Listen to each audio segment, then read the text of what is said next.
ඉතින් අද අපි හදන්න යන්නේ power on delay circuit එක. මොකද්ද මේ power on delay circuit එක කියන්නේ? අපි වීඩියෝෙන් හම්බෙමු.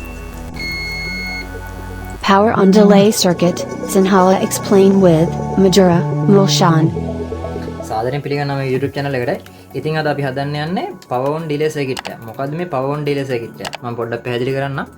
power on delay circuit එක කියන්නේ අපි හිතමුකෝ කරන්ට් එක නැති වෙලා තියෙන ටයිම් එකක එකපාර කරන්ට් එක එනවා. එතකොට කරන්ට් එක ආපුවාම සාමාන්‍යයෙන් අපි ෆ්‍රිජ් එකක්, ටීවී එකක් යම්කිසි උපකරණයක් ප්ලග් කරලා තියනවා කියලා හිතමු ෂොකට් අවුට්ලට් එකට. පවර් ආපු ගමන් මේක ශනිකෙන් ඔන් වෙනවා. සමහර විට පවර් ආපුවම ලෝඩ් එක වැඩියෙන් ඉන්න ඉඩ තියෙනවා. නැත්නම් මොකක් හරි ප්‍රශ්නයක් වුණා කියලා හිතන්නකො. එන්නේ ප්‍රශ්න නවත්ත ගන්න පුළුවන් සර්කිට් එකක් ගැන තමයි අද අපි මේ වීඩියෝෙන් කතා කරන්නේ. මම පොඩි එක්සැම්පල් එකක් පෙන්නන්නම්. මේ ඔයාලට බලා ගන්න තියෙන්නේ. මෙන්න මෙතන මම සප්ලයි අරන් තියනවා. මෙතන 12 වෝල්ට් සප්ලයි එකක් තියෙන්නේ. හරි මෙයාට මම පවර් දුන්නාම ඔයාලට බලා ගන්න පුළුවන් බසර් එකක් වදිනවා. හරි බසර් එක වැදිලා පොඩ්ඩ වෙලාවකින් ඕෆ් වෙලා යනවා. ඒ කියන්නේ පවර් එක ඇවිල්ලා ටිකකින් ඕෆ් වෙලා යනවා. හරි එන්න ඒ වගේ අපිට පොඩි ඩිලේ එකක් තියලා ඉවරලා අපිට පවර් එක දෙන්න පුළුවන් අපිට අත්‍යවශ්‍ය කරන යුනිට් එකට. ඒක අපිට ඇඩ්ජස්ට් කරගන්න පුළුවන් විදිහට මම මෙතනින් ප්‍රීසෙට් වල යොදාගෙන තියෙනවා. මේකට පාවිච්චි කරලා තියෙන IC එක NE555 IC එක. හැමෝම දන්න 555 ටයිම් IC එක තමයි මම මේකට පාවිච්චි කරලා තියෙන්නේ. හරි අපි බලමු කොහොමද මේක හදන්නේ කියලා කරලා කියලා. මොනවා මේකට අත්‍යවශ්‍ය කරන උපකරණ ටික මම මෙතනින් දැන් පැහැදිලි කරන් යන්නම් මොනවද ඕන කියලා. මේ සයිඩ් එකේ මම ලිස්ට් එක දාගෙන යන්නම්. පල්ලෙහා ඩිස්ක්‍රිප්ෂන් එකේ උඩ දාන්න. අපිට ඕන CI කිලෝ ඕම් ප්‍රීසෙට් එකක්. ඊට පස්සේ ඕන NE555 IC එකක්. මෙතන කැපැසිටර් එක ඕන 470 UF 16 වෝල්ට් කියන කැපැසිටර් එක ඕන. ඊට පස්සේ ඕන 10k රෙසිස්ටර් එකක්, LED එකක්. ඊට පස්සේ ඉතින් ඊයන් සහ මේ වගේ ඩොට් බෝඩ් එකක් ඕන. මේ 12 වෝල්ට් බසර් එක ඕන. 12 වෝල්ට් බසර් එක දාලා තියෙන්නේ ඇත්තටම මේ යුනිට් එක මම හැදුවේ කස්ටමර් කෙනෙක් ඕඩර් එකකට. ඒ කියන්නේ එයාට වුණා වුණේ කරන්ට් එක ආපුවාම ආවා කියලා ඉවරලා සංඥාවක් ගන්න තමයි එයාට වුණා වුණේ. ඒ කියන්නේ කරන්ට් එක ආවා කියලා ඉවරලා ගෙදර යුනිට් එක ඉන්වර්ටර් එක සම්බන්ධ කරලා තියෙනවා. එයාලට CB පවර් ආවද නැද්ද කියලා හොයාගන්න බැහැ කියලා තමයි මේ යුනිට් එක හදලා දෙන්න කියලා කිව්වේ. ඒ කියන්නේ කරන්ට් CB ලයින් එක ආපුවාම මේකෙන් පොඩි බස් එකක් වැදිලා ඉවරලා පොඩි සංඥාවක් දෙන්න තමයි. අපිට මේකම delay power on delay timer එකකටත් පාවිච්චි කරන්න පුළුවන්. ඒ වැඩිම තමයි කරලා තියෙන්නේ. මෙතන අපි මෙතන බස් එක වෙනුවට අපිට මෙතන රිලේ එකක් යොදන්න පුළුවන්. ඒ වගේම අපිට කැමති ඇම්පියර් එක ගාන අනුව මේකට යොදන රිලේ එක වෙනස් කරගන්න පුළුවන්. මම ඒව වෙනස් කරන්න හැටි ඔයාලට කියලා දෙන්න. හරි මෙතනදී අපිට දැන් මේ ටික ගත්තනේ. හරි අපි යන් එහෙනම් PC එක පැත්තට මම ඔයාලට මේකේ සිමියුලේෂන් එක සහ මේකට කොහොමද වයරින් ඩයග්‍රෑම් එක අපි ලේසින් හදාගන්නේ කියලා වෙලා මම ඔයාලට ඩයග්‍රෑම් එකක් පෙන්නන්න. හරි එහෙනම් අපි යමු PC එක පැත්තට. හරි ඉතින් මේ ඔයාලා බලා ගන්න තියෙන්නේ සිමියුලේෂන් පාර්ට් එක. ඉතින් මේ software එක මොකක්ද කියලා ඔයාලා දන්නවා. online tool එකක්. Cricuit. ඉතින් මේ ගැන දන්නේ නැත්නම් මම උඩින් කාඩ් එක සහ යට description එකෙන් link එක දාලා තියන්න. Cricuit ගැන දන්නේ නැත්නම් දන්නේ නැති කට්ටිය ඉන්නවනම් මේ Cricuit එකේ වීඩියෝ එක බලන්න. හරි ඉතින් අපි වැඩි එක තනතු යම් සිමියුලේෂන් එක. මේක මේ තියෙන්නේ මම අඳගත්ත වයරින් ඩයග්‍රෑම් එක. ඩයග්‍රෑම් එක ගත්තාම මෙන්න මේ විදිහට තමයි ඔයාලට බලා ගන්න තියෙන්නේ. on time delay time මෙන්න මේ විදිහට 555 IC එක පින් කොහොමද කියවන්නේ කියලා මම කියලා දීලා තියෙනවා. මම ආයෙත් කියන්න. මම මෙතනින් පෙන්නන සිමුලේෂන් එකෙන් කොහොමද පින් එක බලාගන්නේ කියලා. හරි මෙතන ඩයග්‍රෑම් එක දිහා බලපුවම මෙතන තියෙනවා ඩයෝඩ් බ්‍රිජ් එක තියෙනවා. ට්‍රාන්ස්ෆෝර්ම එකක් දාන්න කියලා තියෙනවා. මේ ට්‍රාන්ස්ෆෝර්ම එක වෙනකොට තමයි මම 12 වෝල්ට් පවර් සප්ලයි එක පාවිච්චි කරේ. ට්‍රාන්ස්ෆෝර්ම එකක් අත්‍යවශ්‍යතාවයක් නැහැ. පවර් සප්ලයි එකක් තියෙනවා නම් SMPS පවර් සප්ලයි එකක් තියෙනවා. ඒක යූස් කරන්න පුළුවන්. හරි මම මෙන්න මෙතන මේ තියෙන රිලේ එක 12 වෝල්ට් රිලේ එක. මේ 12 වෝල්ට් රිලේ එක වෙනකොට තමයි බසර් එක දාලා තියෙන්නේ. ඔයාලට තේරෙන්නේ නැති මම අතන රිලේ එක යොදා ගන්න නැතුව බසර් එක මේ ඇඩ් කරලා තියෙන්නේ මෙතෙන්ට. හරි අපි යන් සිමියුලේෂන් එක පැත්තට. සිමියුලේෂන් එක හරි මෙන්න මේ විදිහට තියෙනවා සිමියුලේෂන් එක. අර මේ ඩයග්‍රෑම් එකම තමයි මම මේ අඳගෙන තියෙන්නේ. මේ ඩයග්‍රෑම් එකමයි. ඔයාලට Cricuit එක ටෙස්ට් කරලා බලන්න පුළුවන්. මොනවාද ප්‍රොජෙක්ට් බෝඩ් එකක් නැත්නම් ඊට පස්සේ මේවට ඕන කරන කොම්පොනන්ට් නැත්නම් ඔයාලට මෙන්න මේ වගේ Cricuit එක හරහා මේව ටෙස්ට් කරලා බලන්න පුළුවන්. මේක ඔක්කොම ටික තියෙනවා. හරි මම මේ විදිහට අඳගත්තා. හරි දැන් අපි මේවා සිමියුලේට් කරලා බලමු. හරි මම දෙනවා ස්ටාර්ට් සිමියුලේෂන්. හරි මේ බලන්න. ඔයාලට සවුන්ඩ් එකක් ඇහෙනවා කියලා ඇති මම හිතනවා ඇති. මම මේ ඔයාලට බලා ගන්න පුළුවන් මේකේ මේ බසර් එක වැඩ කරනවා. අපිට මෙතනින් variable resistor එකක් දාලා තියෙනවා. මෙයාගේ ටයිම් එක වැඩි කරගන්න අඩු කරගන්න. හරි මම ආයෙ මෙයාව ස්ටාර්ට් කරලා වෙන්නන්න. මෙන්න මේ විදිහට. ඒ කියන්නේ කරන්ට් එක එකපාර ආවට පස්සේ මෙයාව බසර් කරනවා. ඕනනම් අපිට මෙතන රිලේ එකක් ඇඩ් කරන්න පුළුවන්. 1N4007 වගේ ඩයෝඩ් එකක් දාලා මෙතන රිලේ එකක් ඇඩ් කරන්න පුළුවන්. මෙන්න මේ විදිහට මේ තියෙන 1N4007 ඩයෝඩ් එක දැම්මා. මෙන්න මේ විදිහට රිලේ එක කොයිල් සප්ලයි එකට සප්ලයි දෙන්න තියෙන මේ විදිහට මේ ට්‍රාන්සිස්ටර් එක යොදාගෙන. රිලේස් ගැන දන්නේ නැත්නම් මම රිලේස් ගැන සම්පූර්ණ වීඩියෝ එකක් දාලා තියෙනවා.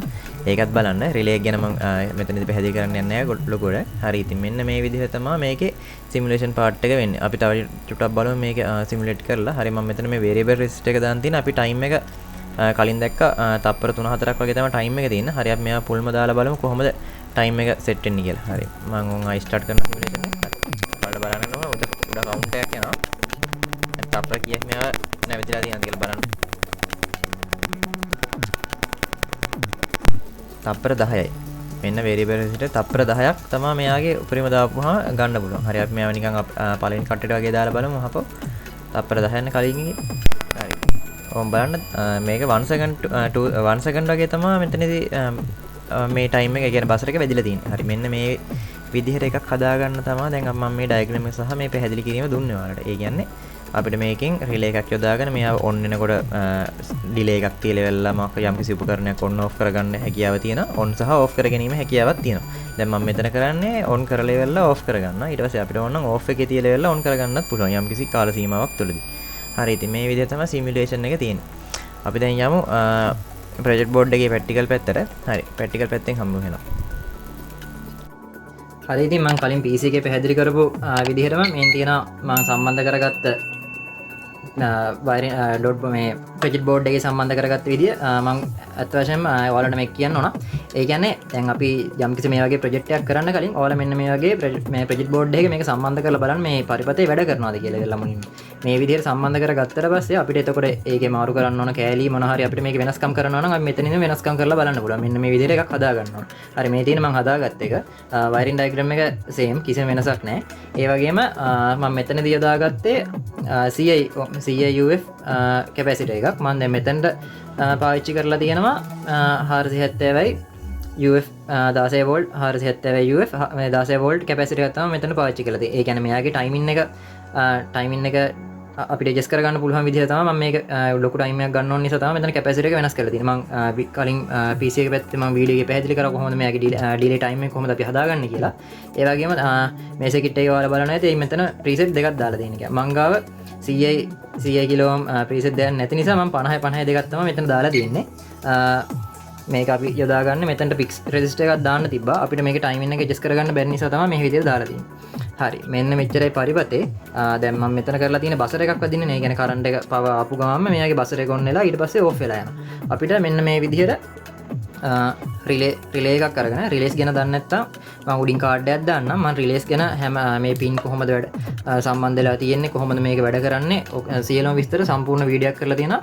පල්ලෙහා ඩිස්ක්‍රිප්ෂන් එකේ ලින්ක් එක දාලා තියෙනවා. උඩින් කාඩ් එකකුත් දාන්නම් මෙහෙම. හරි මේකට අපිට මේ රිලේ එක සම්බන්ධ කරන්නත් පුළුවන්. ඒ කියන්නේ අපි හිතමුකෝ දැන් අපිට ඕන බල්බ් එකක් නෙවෙයි ශීතකරණයක් කරන්ට් එක ආපු ගමන් ඔන් වෙන එක නවත්ත ගන්න ඕන. ඒකෙදි අපිට මෙයාගේ අපිට ඕන කරන ටයිමින් එක හදලා අපිට මේ වගේ මීට වඩා ටිකක් දැන් මේක නම් ඇම්පියර් 10 කන්ට්‍රෝල් කරන්න පුළුවන්. මේ රිලේ එකේ ටිකක් ලොකු ඇම්පියර් එක තියෙන රිලේ එකක් අරගෙන අපිට මේ සර්කිට් එක සම්බන්ධ කරන්න පුළුවන්. හැබැයි මේ සර්කිට් එකෙන් වෝල්ටේජ් එක මෙෂර් වෙන්නේ නැහැ. ඒ කියන්නේ මේකද වෙන්නේ ඇත්තටම පව ආපු ගමන් යම්කිසි උපකරණයක් ඔන් වෙන එක නවත්තලා පොඩි ටයිමින් එකක් ඩිලේ කරලා තමයි මෙයා ඔන් කරන්නේ. ඒක තමයි මේ සර්කිට් එකේ වෙන්නේ. හරි. මේක සම්බන්ධ කරන විදිහත් බලමු. මේක සම්බන්ධ කරන විදිහ මම ඔයාලට ඩයග්‍රෑම් එකෙන් පෙන්නන්නම්. මෙතනින් නම් මේ බසර් එක සම්බන්ධ කරලා තියෙන තැනට මේ රිලේ එක සම්බන්ධ කරන. හරි මේ පරිපතේ වැඩ කරන 12 වෝල්ට් නිසා අපි යොදා ගන්නවා රිලේ එකක් 12 වෝල්ට් රිලේ එකක්. මම මෙතනින් පෙන්නන මේ මම අරන් තියෙන රිලේ එකක් 12 වෝල්ට් රිලේ එකක් තමයි අපි යොදා ගන්න ඕන. හරි මම ඔයාලට මේක සිමුලේෂන් එකකින් පෙන්නන්නම්. බලමු රිලේ එකක් කොහොමද සම්බන්ධ කරගන්නේ කියලා. රිලේ එක සම්බන්ධ කරගද්දී ඔයාලා දන්නා 555 IC එකේ output pin එක ඇවිල්ලා 3 වෙනි pin එක කියලා ඔයාලා දන්නවා. මෙන්න මේ 3 වෙනි pin එක තමයි මේකේ out එක. මේ ඔයාලට බලා ගන්න පුළුවන් මේ සිමුලේෂන් එකෙත් පෙන්නනවා out pin එක ඇවිල්ලා 3 වෙනි pin එක. හරි මේ විදිහට අරගෙන මේ 3 වෙනි pin එකෙනුත් අපිට මෙයාගේ output ගන්න පුළුවන්. මෙන්න මේ විදිහට resistor එකක් දාලා මේ LED එක වැඩ කරගන්න විදිහට සහ මේ buzzer එකට තමයි මම මෙන්න මේ විදිහට තමයි මම මේ හදපු circuit එකේ දීලා තියෙන්නේ. හරි දැන් මම ඔයාලට කිව්වේ relay එකක් සම්බන්ධ කරගන්න කොහොමද කියලා. හරි අපි බලමු diagram එකේ තියෙන relay එකක් සම්බන්ධ කරගන්න විදිහට. හරි මෙන්න මේ විදිහට ඔයාලට බලන්න පුළුවන් මෙන්න 3 වෙනි pin එක මේ තියෙන out pin එකේ 1k resistor එකක් දාලා තියෙනවා. මෙතන 1k resistor එකක් 1k හොය 10k වගේ එකක් දාලා මෙතන අරන් තියෙන ට්‍රාන්සිස්ටර් එක 2.22 කියන ට්‍රාන්සිස්ටර්. මේකට BC 547ක් පාවිච්චි කරන්න පුළුවන්. කිසිම ගැටලුවක් නැහැ. ඊට පස්සේ මෙන්න මේ තියෙන විදිහට ඒ කියන්නේ අවුට් පින් එකෙන් 1K හෝ 10K රෙසිස්ටර් එකක් දාලා BC 547ක් හරි මේ තියෙන ට්‍රාන්සිස්ටර් එක හරියම පාවිච්චි කරන්න පුළුවන්. අරගෙන මේ විදිහට එයාගේ බේස් කැරක්ටර් ටික හරියට සම්බන්ධ කරගෙන 1.4007 ඩයෝඩ් එක සම්බන්ධ කරන්න ඕන අපේ රිලේ එකේ කොයිල් සප්ලයි දෙකට.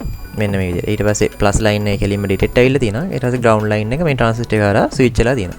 මෙන්න මේ විදිහට තමයි ට්‍රාන්සිස්ටර් එක සහ රිලේ එක සම්බන්ධ කරගන්නේ. හරි. ඔයාලට තේරෙන්නේ නැති කියලා හිතනවා මෙතන ඩයග්‍රෑම් එකේ කොහොමද තියෙන රිලේ එක සම්බන්ධ කරගන්න විදිය ගැන. ඒ වගේම ආයෙ මතක් කරනවා මෙතනට මම මෙතන තියෙන්නේ ට්‍රාන්ස්ෆෝමර් කරන්නේ. මේ ට්‍රාන්ස්ෆෝමර් කෙනෙකුට SMPS පවර් සප්ලයි එක යොදා ගන්න පුළුවන් කිසිම ගැටලුවක් නැහැ. හරි. එතකොට මේන් රිලේ එක සම්බන්ධ කරන විදිය හරි. දැන් අපි බලමු මම හදපු යුනිට් එකේ මම හදපු සර්කිට් එකේ ෆයිනල් අවුට්පුට් එක බලමු මොන විදිහටද මම හදලා තියෙන්නේ කියලා. හරි මේ ඔයාලා බලා ගන්න තියෙන්නේ අන්තිමට ෆයිනල් හදපු අවුට්පුට් එක. මේක නම් පාවිච්චි කරලා තියෙන්නේ CCD වලට පාවිච්චි කරන පවර් සප්ලයි එක. මේක 12 2 ampere 2 ampere ම ඕනේ නැහැ 1 ampere වගේ ඇති.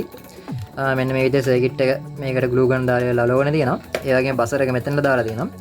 මේකේ මේ යුනිට් එකේ වෙන්නේ බසර් එක වදින, ඒ කියන්නේ කරන්ට් එක ආපුවම බසර් එක වදින එක විතරයි. අපිට ඕන නම් මේ වගේ රිලේ එක සම්බන්ධ කරගන්න පුළුවන්. රිලේ එක සම්බන්ධ කරන විදිය මම කලින් පැහැදිලි කරා. හරි මෙන්න මේ විදිහට තමයි මේකේ ෆයිනල් අවුට්පුට් එක. මේකට CCD පවර් සප්ලයි එකක්ම ගන්න ඕනේ නැහැ. මම මේකට පාවිච්චි කරේ මේක එන්ක්ලෝස් එක මේ විදිහට ගන්න ඕන නිසා ඔයාලට මේකට ඇන්ටනා බොක්ස් එකක් හරි නැත්නම් කැමති විදිහේ බොක්ස් එකක් ගන්න පුළුවන්. හරි ඉතින් මේක තමයි මේකේ ෆයිනල් අවුට්පුට් එක. මේ ඔයාලට බලා ගන්න තියෙන්නේ. හරි මේක වැඩ කරන විදිහ බලමු. හරි මේකත් මම පවර් කරලා පෙන්නන්නම්. හරි මෙතනින් මම 237 එකම අරන් තියෙනවා. සම්බන්ධ කරගත්තා. හරි මේන් ඔන් කරා. හරි ඔයාලට මේ බලා ගන්න පුළුවන් උනේ මේකේ උඩරිම කාර්යය. ඒ කියන්නේ සාමාන්‍යයෙන් තප්පර 15ක් විතර වගේ තමයි මම මෙතන මේ යොදාගෙන තියෙන දේවල් මෙතන මේ දාලා තියෙන කැපැසිටර් එක සහ මේකට යොදාගෙන තියෙන රෙසිස්ටර් එක අනුව තමයි මේකේ ටයිම් එක තීරණය වෙන්නේ. ඉතින් මේකට අපිට කැමති ටයිම් එකක් අපිට මේකට දාගන්න පුළුවන්. හරි ඉතින් මේ විදිහට තමයි. හරි මම මේකේ ආයේ ඔයාලා ටෙස්ටිං පාර්ට් එක පෙන්නන්න. මේකේ මෙතනින් අපි මේක ඇඩ්ජස්ට් කරගමු. මේ ප්‍රීසෙට් දෙක අපි වෙනම ඇඩ්ජස්ට් කරගමු. මේකේ ටයිම් එක මම ඔයාලට වෙනස් කරලා පෙන්නන්න. හරි මේන් ආයෙ වෙනස් කරා. හරි මම මෙයාව ආයෙ ඔන් කරනවා. ඒ කියන්නේ මෙන් පවර් කට් එකක් වෙලා තියලා කරන්ට් එක එනවා කියලා තමයි මම මේකෙන් මේ පවර් ඔන් කරන්නේ. හරි ඕම් බලන්න. හරි ඔයාලට පේන්න තියෙනවා මෙන්න මේ විදිහට මෙයාවේ කලින්ට වඩා තප්පර 5ක් විතර වගේ තමයි මෙයාව ඩිලේ එක තිබ්බේ. ඉතින් මේ විදිහට තමයි මේ සර්කිට් එක හැදෙන්නේ. හරි මෙන්න මේ විදිහට තමයි අපි හදපු සර්කිට් එක අවසන් වුනේ. හරි ඉතින් මේ වගේ තවත් වීඩියෝ බලන්න මම සබ්ස්ක්‍රයිබ් කරලා නැත්නම් සබ්ස්ක්‍රයිබ් කරන්න. වීඩියෝ එක හොඳයි නම් ලයික් කරන්න, ෂෙයා කරන්න. තවත් කෙනෙකුට මේ වගේ දැනුම ලබා ගන්න. හරි ඉතින් අපි තවත් මේ වගේ වීඩියෝ එකකින් මොනවම හම්බ වෙනවා. කට්ටියටම සුබ දවසක්. Thank you.